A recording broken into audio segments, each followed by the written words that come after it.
अस्सलाम वालेकुम students, hope all you are fine.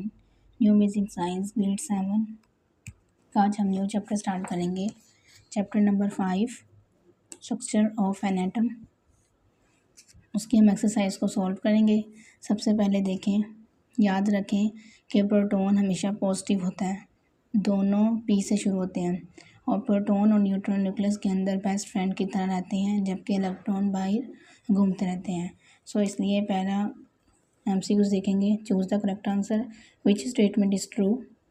Proton have positive charge, proton have negative charge, neutron and electron are found in the nucleus, proton and electron are found in the nucleus. So first correct answer है proton have a positive charge. जैसे कि मैंने आपको पहले ही बताया कि proton पर क्या होते हैं, पॉजिटिव चार्ज होते हैं। The number of which kind of particle in an atom determine the atomic number? Neutron, electron, proton या न्यूक्लियस? तो एटॉमिक नंबर प्रोटॉन।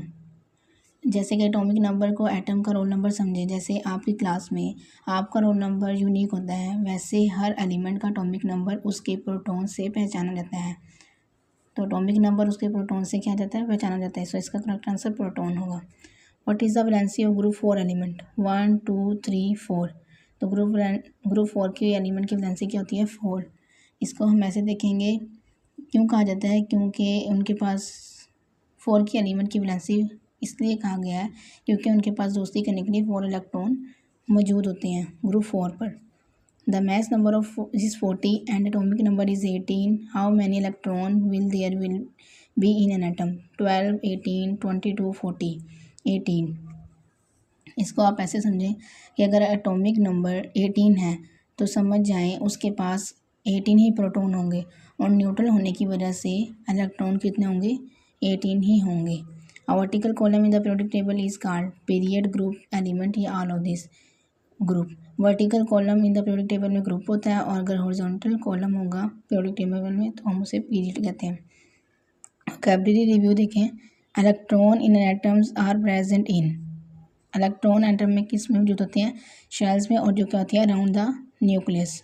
सबसे पहले इलेक्ट्रॉन और प्रोटॉन और न्यूट्रॉन देखेंगे। प्रोटॉन और न्यूट्रॉन न्यूक्लियस के अंदर होते हैं और इलेक्ट्रॉन उसके बाहर होते हैं। सब atomic particle with a positive charge called. Positive charge मैंने आपको पहले भी बताया क्या होते हैं, प्रोटॉन होते हैं। Central part of an atom which subatomic particle proton and neutron are present is called nucleus. इसमें प्रोटॉन और न्यूट्रॉन होते हैं तो किस में होते हैं, न्यूक्लियस में। Observe and answer the table below. Provide the number of electron, proton and neutron in some atom. Which of them are neutral atom? Particles atom electron, proton और न्यूट्रॉन होते हैं। 12 इलेक्ट्रॉन 12 प्रोटॉन। अगर electron और proton equal हों तो इसे हम neutral atom कहते हैं। जैसे कि बी में देखेंगे 12 इलेक्ट्रॉन है और 12 प्रोटॉन है तो ये न्यूट्रल एटम। अगर प्रोटॉन ज़्यादा हैं और इलेक्ट्रॉन कम है तो पॉजिटिव आइन होगा, और इलेक्ट्रॉन ज़्यादा हैं प्रोटॉन कम है तो नेगेटिव आइंस होगा। जैसे आपको पता है कि इलेक्ट्रॉन पर नेगेटिव चार्ज होता है और प्रोटॉन पर पॉजिटिव चार्ज होता है। और नंबर ए में देखेंगे कि 9 इलेक्ट्रॉन है और 9 प्रोटॉन है तो ये न्यूट्रल एटम होगा। अगर इलेक्ट्रॉन प्रोटॉन की तादाद इक्वल होगी तो वो न्यूट्रल होगा। अगर प्रोटॉन ज़्यादा होंगे और इलेक्ट्रॉन कम होंगे तो पॉजिटिव आइन होगा। अगर इलेक्ट्रॉन ज़्यादा हैं और प्रोटॉन कम है तो ये नेगेटिव आइन होगा। उम्मीद है कि आपको लेक्चर पसंद आएगा। नेक्स्ट वीडियो के लिए आप मुझे लाइक, सब्सक्राइब और शेयर करें। तब तक के लिए अपना ख्याल रखिएगा। ओके, अल्लाह हाफिज़।